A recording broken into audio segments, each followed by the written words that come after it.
अस्सलाम वालेकुम। ऐसा न्यूज़ के साथ मैं हूं कदर रजा। अफसोसनाक खबर शामिल करते हैं शेखुपुरा से, जहां बच्चों की लड़ाई की वजह से एक ही खानदान के 8 अफराद जान की बाजी हार गए।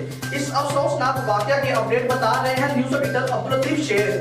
जी अब्दुल लतीफ, बताइए ये अफसोसनाक वाकया क्यों पेश आया?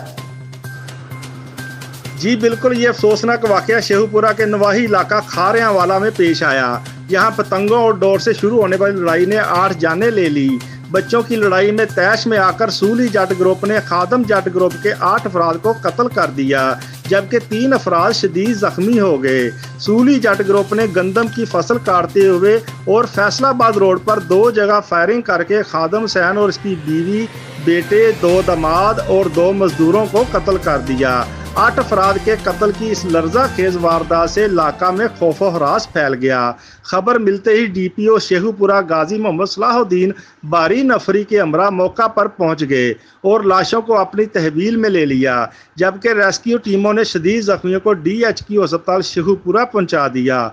यहाँ इनका इलाज मालजा जारी है। जराये के मुताबिक दोनों पार्टियों का 2 दिन पहले भी बच्चों की वजह से झगड़ा हुआ था, जिस पर 2 अफराद मामूली जख्मी हुए थे।